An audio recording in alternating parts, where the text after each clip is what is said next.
Secretary of State Joel Rubin to further discuss everything taking place overseas. And Joel, in that peace plan we just mentioned, President Zelensky said there's a set of solutions to guarantee peace. Following today's developments overseas, do you think that is possible right now? Yep, Marcel, it's great to be with you. And not likely that Vladimir Putin will agree to these terms, in particular the one about war crimes, considering his troops are the ones committing them.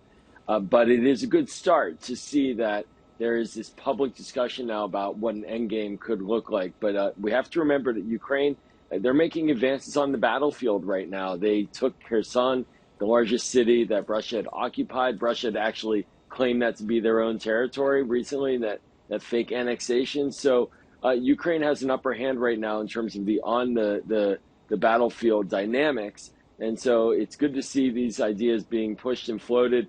Ukraine ultimately has to agree to it along with Russia, but certainly these seem like the kind of bar that Vladimir Putin might not want to cross so quickly. And following what took place with Poland, right now world leaders are definitely restrained in assigning that blame. What is the appropriate steps here to take as a world leader that shows you're standing with Ukraine and, of course, with NATO?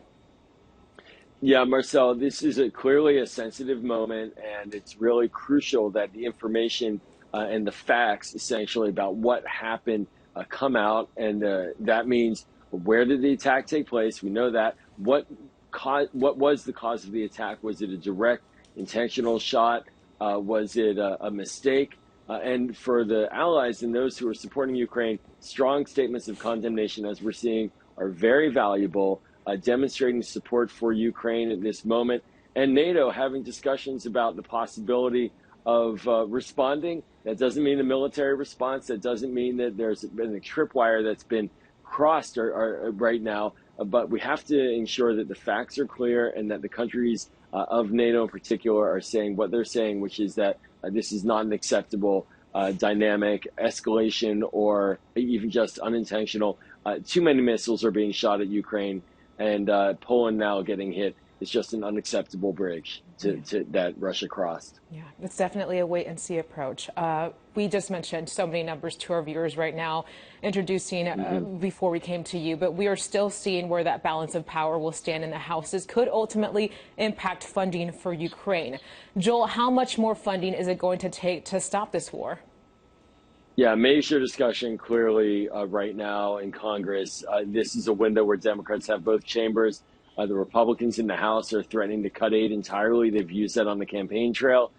So the $40 billion package, a significant chunk of that goes to maintaining the actual lifeblood of the Ukrainian government in what we call budget support, essentially handing the government resources to pay their people and keep the lights on.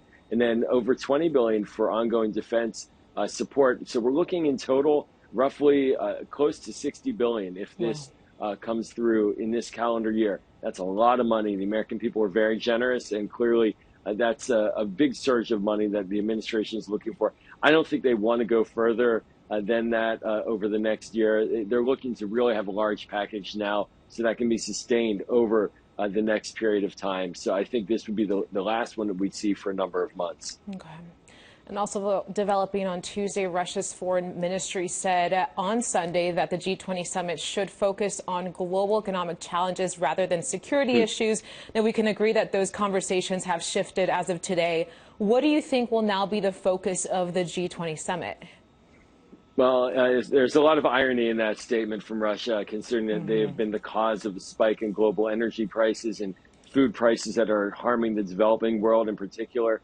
They are causing the spikes in inflation that we're witnessing right now. The G20 is 80%. It represents these 20 countries, 80% of the world's economy.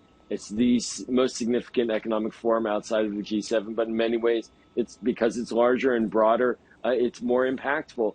So this agenda, looking at energy security for certain, economic development and recovery from the pandemic, and I think they're also going to try to look at the future going forward. And the next one. The next G20 will be in India, and trying to ensure that that there's more pandemic preparedness and global health preparedness in the future.